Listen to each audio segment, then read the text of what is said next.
Bismillahirrahmanirrahim. Assalamualaikum warahmatullahi wabarakatuh. Halo semuanya, bagaimana kabarnya hari ini?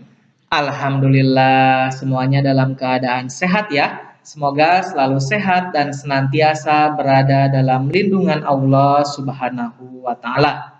Nah, pada kesempatan yang berbahagia ini, kita berjumpa kembali pada mata pelajaran IPS untuk kelas 8 dan akan membahas mengenai konflik dalam kehidupan sosial.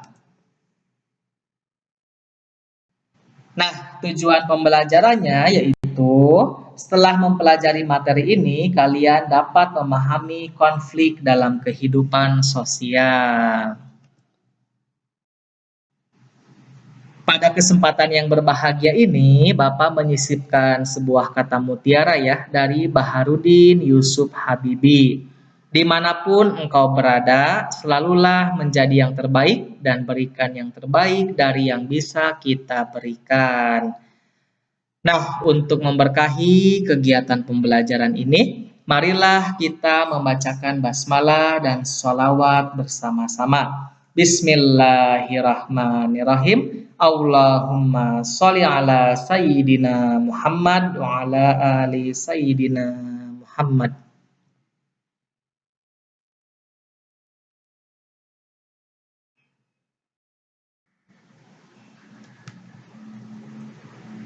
Nah, apa saja yang akan kita bahas? Pertama, kita akan membahas pengertian konflik. Yang kedua, faktor-faktor penyebab konflik. Yang ketiga, akibat-akibat konflik sosial. Dan yang keempat, cara menangani konflik ya. Mari kita bahas satu persatu. Silakan simak dengan saksama. Pertama, kita akan membahas pengertian konflik. Pengertian konflik menurut ahli ya. Yang pertama dari Robert MZ Lawang. Konflik adalah perjuangan untuk memperoleh hal-hal yang langka seperti nilai, status, kekuasaan, dan sebagainya dengan tujuan tidak hanya memperoleh keuntungan, tetapi juga untuk menundukkan pesaingnya. Konflik terjadi karena benturan kekuatan dan kepentingan antara satu kelompok dan kelompok lain dalam rangka memperebutkan sumber-sumber kemasyarakatan, ekonomi, politik, sosial, dan budaya yang relatif terbatas ya. Pengertian konflik yang kedua yaitu menurut Kartono. Konflik merupakan proses sosial yang bersifat antagonistik dan terkadang tidak bisa diserasikan karena kedua belah pihak yang berkonflik memiliki tujuan, sikap, dan struktur nilai yang berbeda yang tercermin dalam berbagai bentuk perlawanan, baik yang halus, terkontrol, tersembunyi, tidak langsung, terkamuflase, maupun yang terbuka dalam bentuk tindakan kekerasan. Ya, nah itu dia pengertian konflik menurut ahli.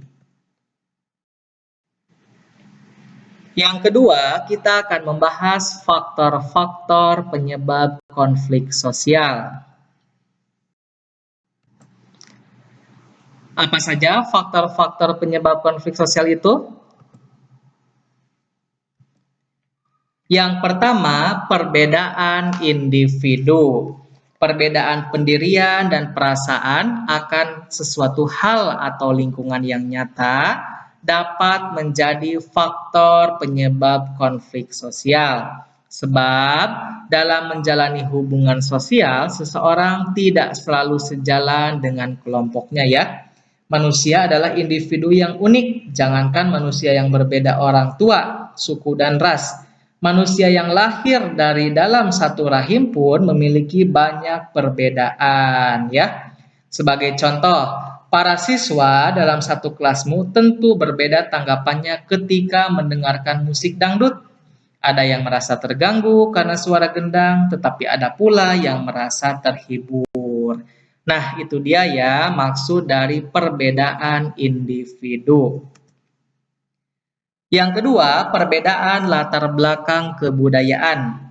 Orang dibesarkan dalam lingkungan kebudayaan yang berbeda-beda. Dalam lingkup yang lebih luas, berbagai kelompok kebudayaan bisa saja memiliki nilai-nilai dan norma-norma sosial yang berbeda-beda.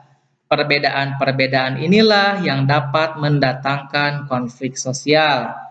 Sebab kriteria tentang sopan tidak sopan, pantas tidak pantas, atau bahkan berguna atau tidak bergunanya sesuatu itu, baik benda fisik maupun non-fisik bisa berbeda-beda. Yang ketiga yaitu perbedaan kepentingan. Bentrokan kepentingan dapat terjadi di bidang ekonomi, politik, dan sebagainya. Hal ini karena setiap individu memiliki kebutuhan dan kepentingan yang berbeda dalam melihat atau mengerjakan sesuatu. Contoh, pembangunan suatu bandara. Pemerintah dan pengusaha yakin bahwa pembangunan bandara akan meningkatkan ekonomi masyarakat. Namun, sebagian masyarakat tidak setuju karena khawatir lahan pertanian akan hilang, ganti rugi kurang jelas, dan berbagai alasan lainnya. Nah, peristiwa ini menggambarkan bahwa dalam melaksanakan pembangunan, pemerintah menghadapi berbagai kelompok yang memiliki kepentingan berbeda. Dan faktor penyebab konflik sosial yang keempat yaitu perubahan-perubahan nilai yang cepat. Perubahan adalah sesuatu yang lazim dan wajar terjadi, tetapi jika berlangsung cepat atau bahkan mendadak, perubahan itu akan menyebabkan konflik sosial, ya. Perundang-undangan atau peraturan yang sifatnya mengubah kebiasaan masyarakat biasanya dilakukan melalui berbagai kajian terlebih dahulu.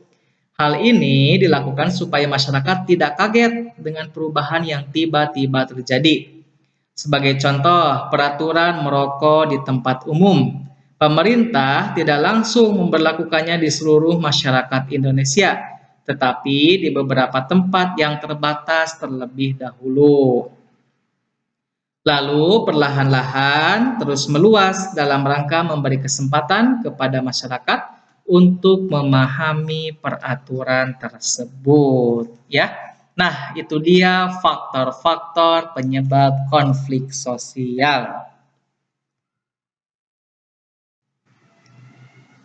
Yang ketiga, kita akan membahas akibat-akibat konflik sosial. Masih semangat ya semuanya?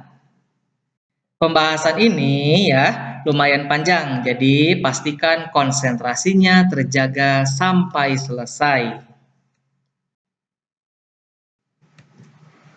Nah, apa saja akibat-akibat konflik sosial itu?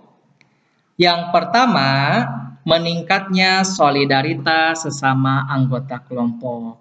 Apa maksudnya? Dalam kasus peristiwa pertempuran Surabaya, para pejuang tidak menghiraukan perbedaan suku, agama, organisasi politik, dan sebagainya. Mereka bahu-membahu melawan sekutu.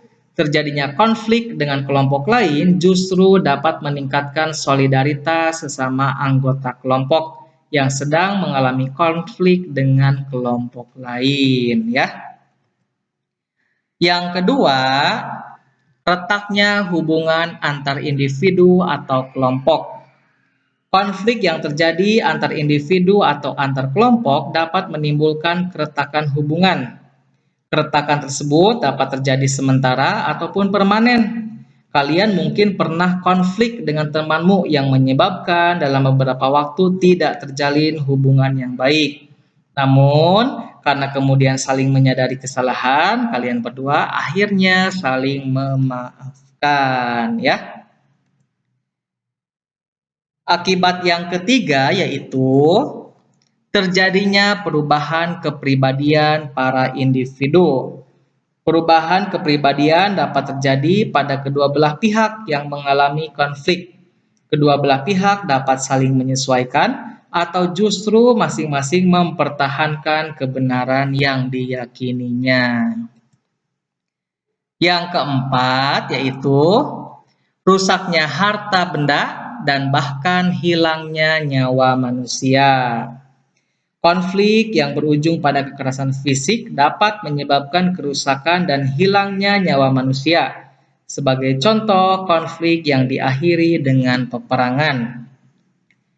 Dan akibat-akibat konflik sosial yang kelima yaitu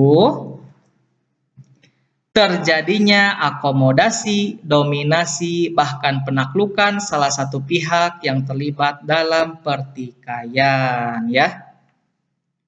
Dominasi yang dilakukan biasanya dilakukan oleh yang menang konflik kepada yang kalah konflik, ya. Dominasi itu artinya kekuasaan, ya, untuk menguasai orang yang kalah ketika menghadapi konflik, ya. Nah, itu dia akibat-akibat konflik sosial. Yang keempat atau yang terakhir yaitu cara menangani konflik.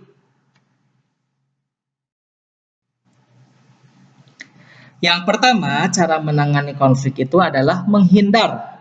Apa maksudnya? Kadang orang merasa tidak ada manfaatnya melanjutkan konflik dengan orang atau kelompok lain. Hal ini mungkin disebabkan keyakinan bahwa dia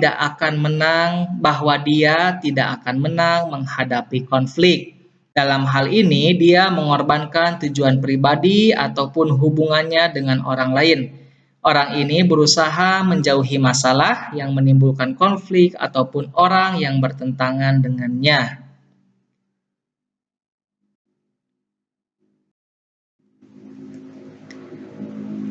Cara menangani konflik yang kedua yaitu memaksakan kehendak. Terdapat individu atau kelompok yang memandang bahwa pendapatnya atau idenya paling benar.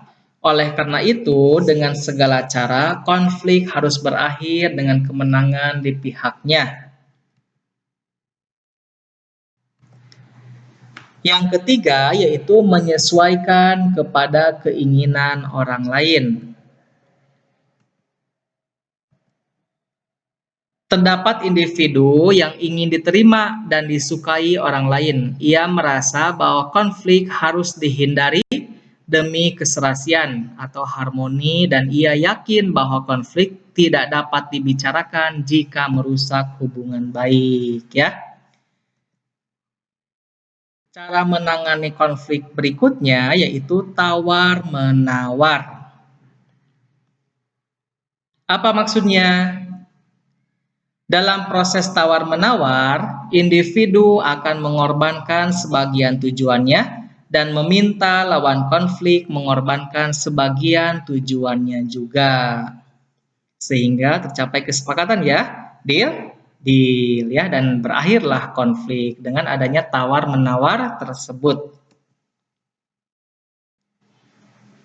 Dan yang terakhir atau yang kelima, cara menangani konflik yaitu kolaborasi. Apa maksudnya?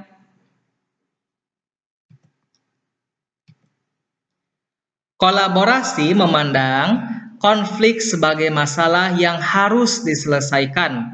Atas dasar itu, dicarilah cara-cara untuk mencari cara mengurangi ketegangan kedua belah pihak.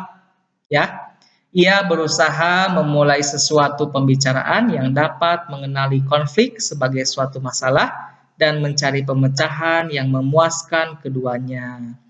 Mereka sadar bahwa mereka sedang berkonflik. Mereka mencari tahu apa penyebabnya, apa masalahnya, menjelaskan apa yang menjadi duduk perkaranya, dan keduanya menyatukan ide untuk menyelesaikan konflik tersebut, ya. Nah, itu dia cara-cara menangani konflik, ya. Terima kasih atas perhatiannya. Selesai sudah kita membahas konflik dalam kehidupan sosial ini yang cukup panjang, ya. Mudah-mudahan disimak dengan baik dan senantiasa memberikan manfaat ya. Terima kasih atas perhatiannya. Mohon maaf atas kekurangannya. Wa ma taufiki illa billah. Alaihi tawakkaltu wa ilaihi unib. Assalamualaikum warahmatullahi wabarakatuh.